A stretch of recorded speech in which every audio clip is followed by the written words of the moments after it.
Hi there. So, as you can tell by the title, this is clearly a very touchy subject. I hope to talk about it in a way that's not so heavy. As a disclaimer, trigger warning, I won't be sharing any details of my experience. I'm going to be talking just about my healing experience with the situation.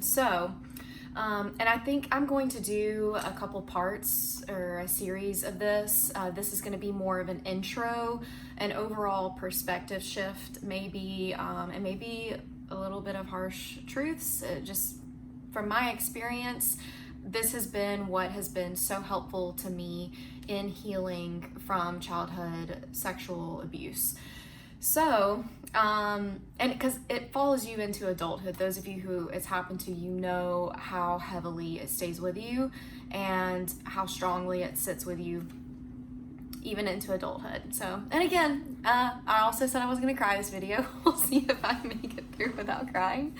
I want to throw out a disclaimer that I am not a professional nor a licensed therapist. Please talk to the appropriate professional when needed and necessary, and please seek help if you're experiencing any suicidal thoughts or thoughts of self-harm.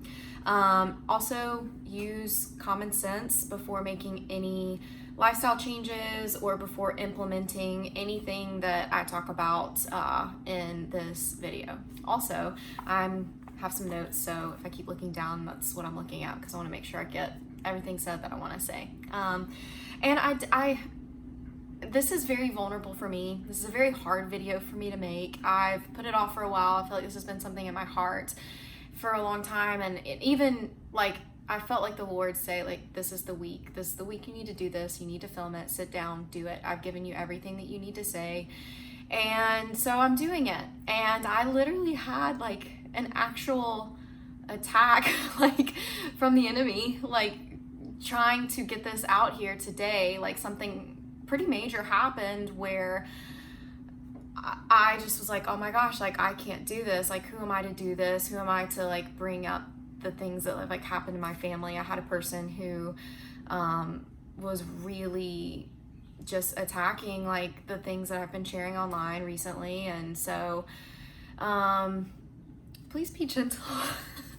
This is the first time I'm doing anything like this, and I just want to be real. Please be gentle with me.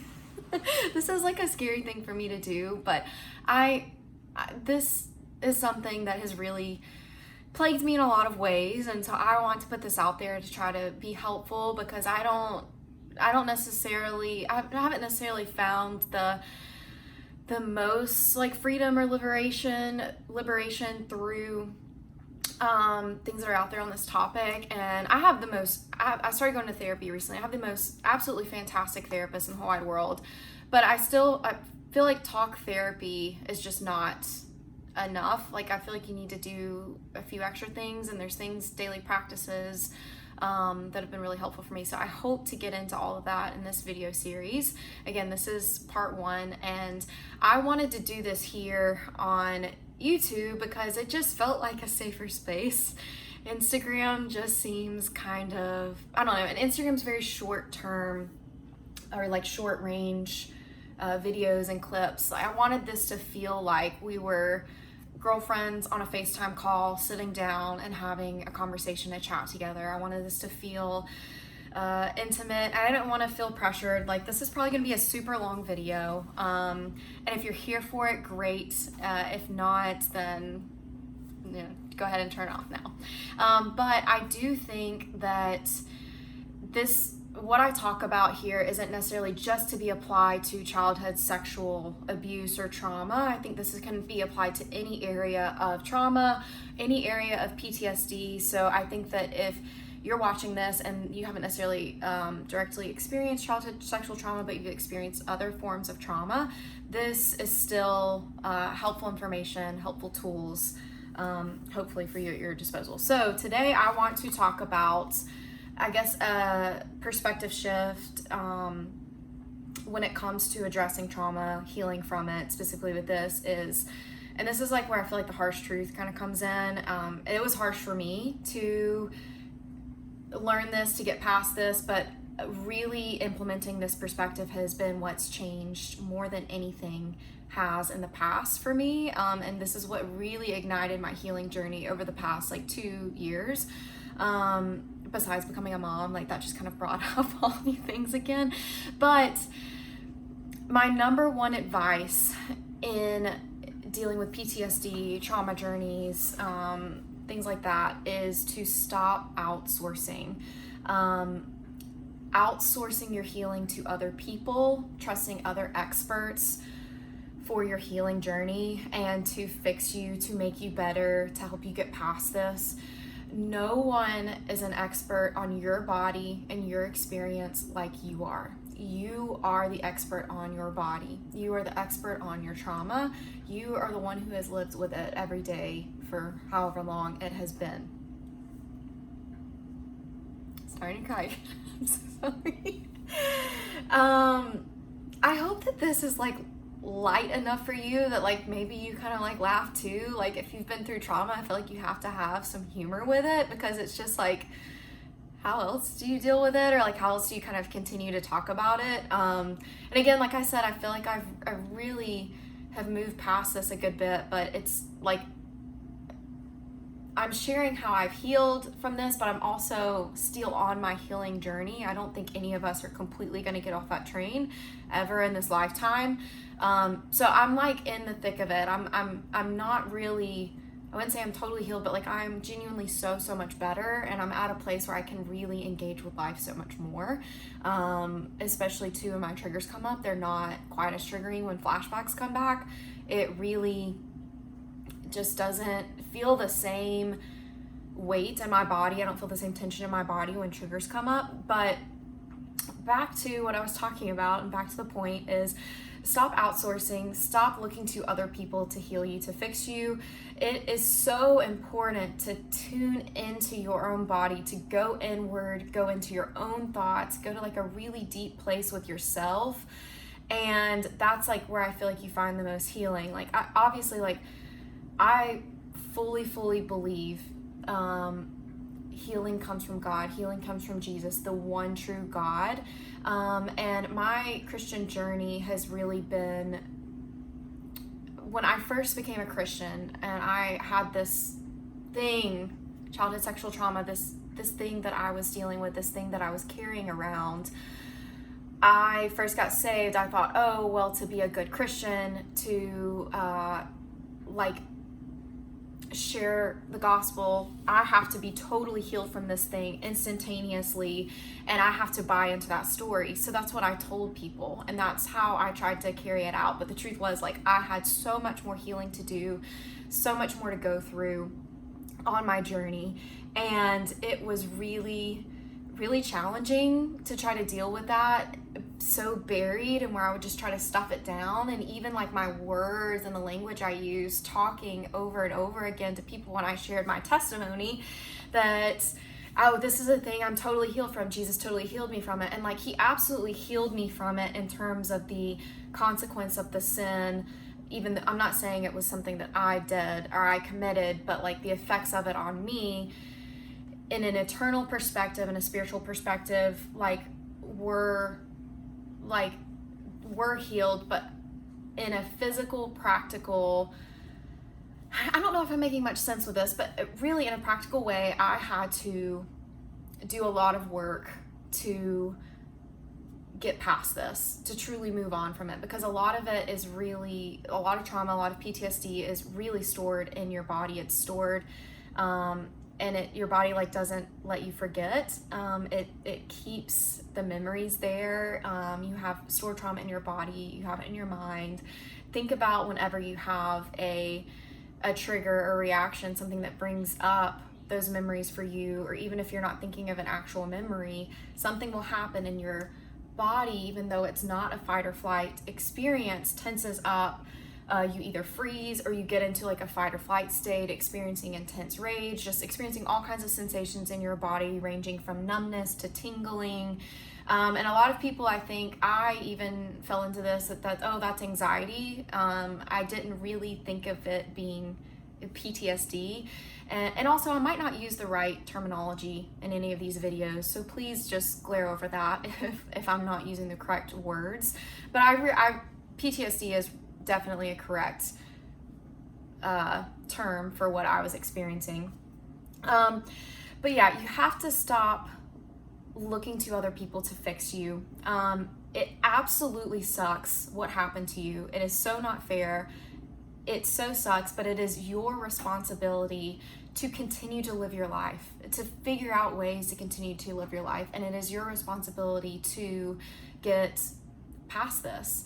And the term radical responsibility is something I came across about 2 years ago, and it really was so life-changing. Like for people who have been, there are people who make themselves victims and they buy into that victimhood identity, and they make themselves victims in every single situation. There are those people, but there are also people who were actual victims of real trauma, and it's really hard to get out of that victimhood identity, and it's hard to not see yourself in that light in every single situation or scenario or thing that you encounter, a person that you encounter. And this is something like a shift is I realized I was choosing the identity that I had of myself. And when it comes to childhood or what happened to me as a child in this area, I remember like very little from it. But I have very, very specific memories, and a lot of them would go to a certain point and then they would black out or totally shut off.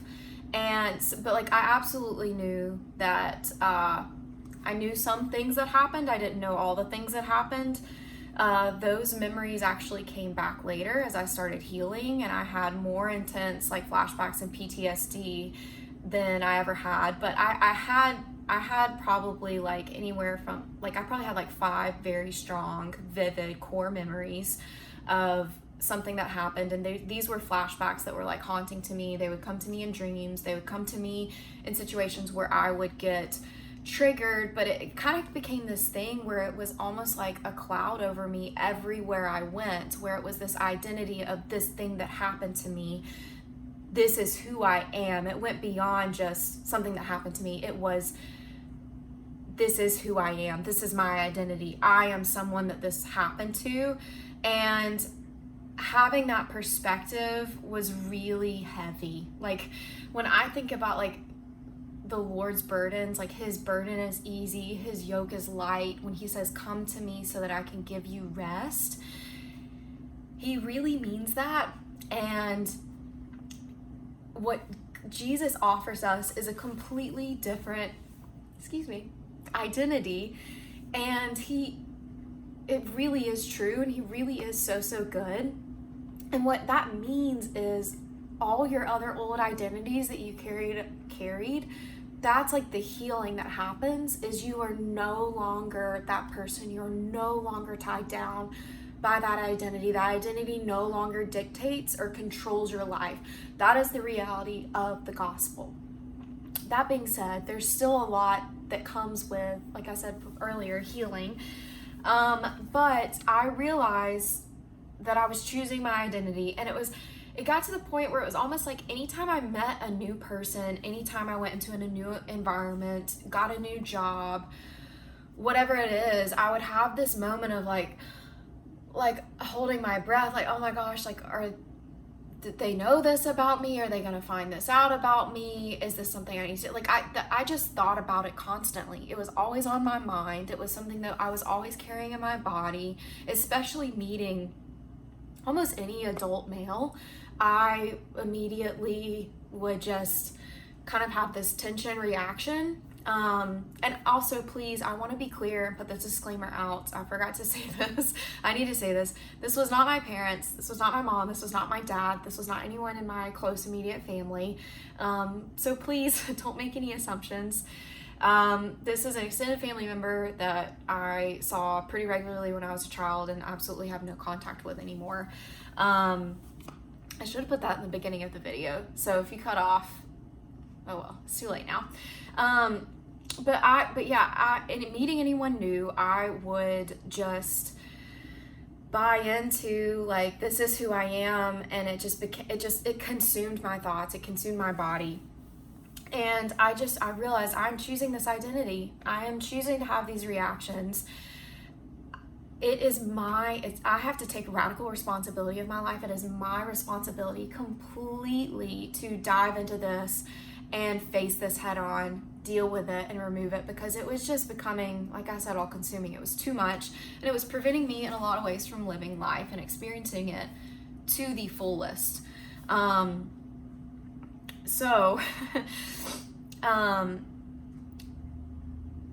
But the idea of radical responsibility is you are choosing your identity, you are choosing your life that you have, you are choosing your reactions, you are choosing to let these emotions, these responses, these triggers run your life. And it could be, I know that sounds really harsh, but this was what really helped me get past this. Whether it's conscious or unconscious, you really are choosing these realities in your life. And it's like you're the one who has to do the inner work to heal. You're the one who has to do the inner work to move on from this. No one else can do it but you. And I hope that you take that not as overwhelming, but empowering, because there are so many people, like, you're not alone in this experience. You're not alone in whatever it was that you experienced. There are other people who have been with it. There are other people who have gone before you, and there is a God who deeply, truly loves you, adores you, and who wants you to accept him so that he can help you move past this. Because, I mean, really, truly, this has been almost 15 years that I've really struggled with this, and really, like, where it became a conscious thing, and where I actually kind of faced, like, oh my gosh, the reality of, like, this really happened to me, rather than just the constant burying and pushing back and pushing down. But anyways, you have to really find what works for you. I'm going to be sharing some things that I hope are super, super helpful, and that you can really, really take as practical steps to change your life in this area, where PTSD is concerned. And I hope you're along for the journey. I hope this is so helpful. Again, you're not alone. You're not alone in other people who've experienced that, and the one true God of the whole universe, who desperately loves you and cares for you, wants to help you in this. And he is so good, and he absolutely will. And I feel like the first step is having a perspective shift. Like, I hope this is encouraging, where this is a truth of, like, it's on you in a way that's liberating, because you have control over your own life. Like, you really do. You're not out of control back when you were a child, when something happened to you, or whenever it was, when you were a child, teenager, or even as an adult, when something happened to you that was outside of your control. You're no longer that person. You right now, like, you have control over your life. And I hope that you all are encouraged by this video. And anyways, I think that's it. Stay tuned for, like, part 2. Please message me with any questions at all that you have, anything that you want to talk about. Like, I'm here for you. I'm excited to start sharing some of this, like, inner work healing journey that I've been doing. And I hope you guys have a wonderful day, and I'll get the next video out hopefully shortly. But also, as a mom, it's just gonna happen when it happens. So